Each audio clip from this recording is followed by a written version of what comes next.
আসসালামু আলাইকুম। ফিলিস্তিনিদের ঈদ কেমন কাটলো? আপনার আমার তো অনেক ভালো ঈদ কাটছে। ঈদে আমরা কুরবানি দিয়েছি, গরু গোশত খেয়েছি এবং খাচ্ছি। তো তাদের অবস্থা কেমন, তাদের দিন যাচ্ছে কেমন? পৃথিবীতে বর্তমানে যদি কোনো গোষ্ঠী বা কোনো জাতি বা কোনো দেশের মানুষ যদি কষ্টে থাকে, তাহলে সেটা হচ্ছে ফিলিস্তিনের মানুষ। ফিলিস্তিনের চাইতে আর বর্তমানে সবচাইতে বেশি কষ্টে আমার মনে হয় না পৃথিবীর কোনো প্রান্তে কোনো মানুষ আছে বলে। তো ফিলিস্তিনিদের অবস্থা এত খারাপ, মানে আরব দেশে তো চোখে লাগে না এই বিষয়গুলা। তো আমরাও ভুলে যাই। মিছিল তো হয়েছে কয়েকদিন আগে, মার্চ ফর গাজা, আরও বিগত সময় অনেক মিটিং হয়েছে বাংলাদেশ থেকে বা যে দেশগুলো সাপোর্ট করে মোটামুটি হয়েছে। তো এই বিষয়গুলো কোনো তো কাজে এই পর্যন্ত আসেনি। তো আমাদের এই চিন্তাগুলো এই মাথা থেকে চলে গেছে, মানে গাজা তো গাজার মতো, ফিলিস্তিনের মতো। কিন্তু ভাই, আমাদেরকে বলে গেলে হবে না। আমরা কি করতে পারি? আমাদের অবস্থান থেকে আমরা তাদের জিনিসগুলা, তাদের পণ্যগুলো আমরা বয়কট করতে পারি। তাদের পণ্যগুলো আমরা চিরতরে বয়কট করতে পারি।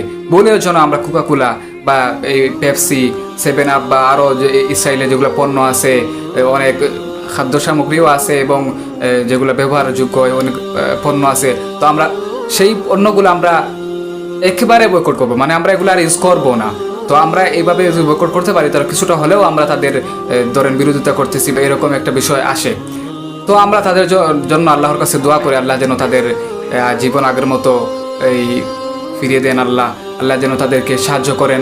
আল্লাহ ছাড়া আমার মনে হয় না আর তাদেরকে কেউ সাহায্য করার মতো আছে। কারণ বর্তমানে যে মুনাফিক নামে আরব দেশগুলো আছে, তো এগুলা চুপ করে বসে আছে এবং খেলা দেখতেছে এবং তারাও এই খেলার চালে আছে।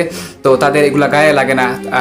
এক সময় তাদের উপরে আসবে, এটা সময়ের ব্যবধানে তাদের উপরে এই চাপগুলো আসবে। ইসরায়েল নামক যে দেশটা, এই দেশটা হচ্ছে একটা, মানে কি বলবো, এটা এমন একটা জাতি ইসরায়েল, এই ইহুদি গোষ্ঠী, এরা হচ্ছে মুসলমানের চিরদুশ্মন।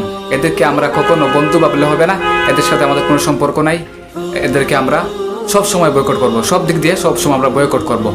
তো ফিলিস্তিন জাতির জন্য আমরা দোয়া করি, কারণ তাদের অবস্থা এমন খারাপ ভাই। ঈদের দিনেও মানুষ, এই প্রায় 66 জন মানুষ মারা গেছে। বাচ্চা কাচ্চা মহিলা মানুষ তো মারা যাচ্ছেই। ডেইলি প্রতিদিন 50 জন 60 জন করে মারা যাচ্ছে। ঈদের দিনেও মারা গেছে। তাদের তো ঈদ নাই, তাদের খানা পিনা নাই ভাই। আমাদের দেশে অনেক মানুষ আছে, অনেক কষ্টে আছে, ঠিক আছে, এটা মানি।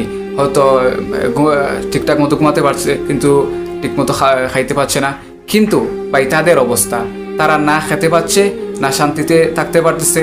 তাদের কোনো স্বপ্ন নাই, তাদের কোনো ড্রিম নাই, তাদের ঘুম নাই, শান্তি নাই, অবস্থা খারাপ।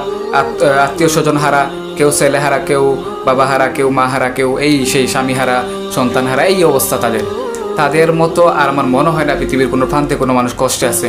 তো সবাই আমরা তাদের জন্য দোয়া করব, আল্লাহ যেন তাদেরকে এই আগের জীবনে এনে দেন এবং তাদেরকে যেন আল্লাহ সাহায্য করেন এবং ইসরায়েলকে আল্লাহ যেন ধ্বংস করেন। সো আমরা তাদের জন্য দোয়া করব। সবাই ভালো থাকেন। আসসালামু আলাইকুম ওয়া রাহমাতুল্লাহি ওয়া বারাকাতুহু।